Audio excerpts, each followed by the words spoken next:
morning, I'm Oliver Welch with OLW Channel 4 News. Coming up in this half hour, we will discuss the leading candidates in our current presidential race as it begins to really heat up heading into Super Tuesday, as well as a look at last night's big win by the Golden State Warriors over the Miami Heat. But before we do, Southern California is full of exciting destinations to explore, and today we get to take a closer look at one of them. This year, the Queen Mary turns 80 and Johnny LeGrand is on site to take us inside this historic vessel. Hey, Johnny! Thanks, Oliver. Reporting to you live from the beautiful Queen Mary in Long Beach, California.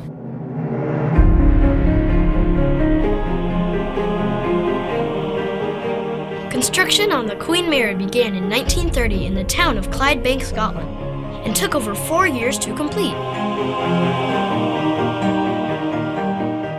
She was launched on September 26, 1934, and was in service from 1936 to 1967.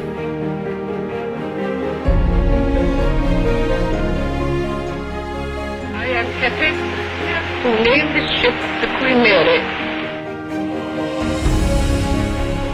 This ship is over 1,000 feet long, has 12 decks, and carried over 3,000 passengers.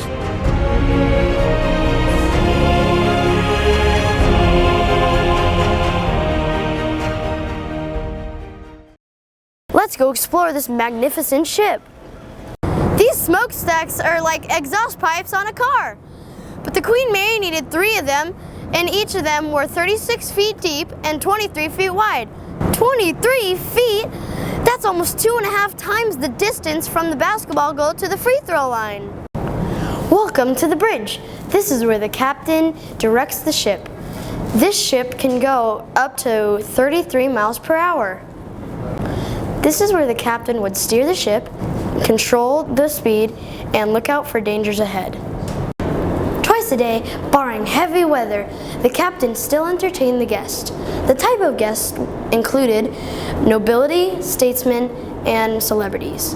Even when the captain was in his room relaxing, he was always on duty. Here we are in the wireless room. This is Gary. This is the wireless room of the Queen Mary, and I'll give you a little bit about the wireless room. That this was used to maintain safety at sea. Primarily is the main reason you have a radio on board. And you see all the equipment around here, that was really on the Queen Mary when she came over. So one of the interesting things about the Queen Mary is that in her time, she was the fastest ship on the ocean. And that all during World War II, she was able to outrun all the German submarines and other ships that came out there, that wherever she was at, by the time a submarine would get a firing resolution, that they would be, that she'd be someplace else. And so they never were able to sink her past it. The Queen Mary was not always a passenger ship. She became recommissioned in World War II to carry troops across the war. At one point, she carried over 16,000 passengers. As you can see, this is the engine room, the heart of the ship. This houses the control panel and the engine. These turbines produce all of the exhaust which comes out of the smokestacks on top of the ship.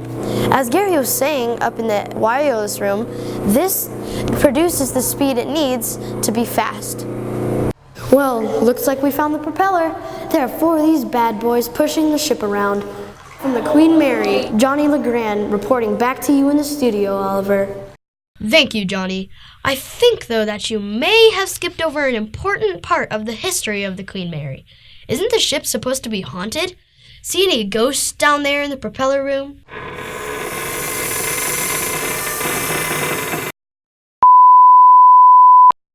Johnny?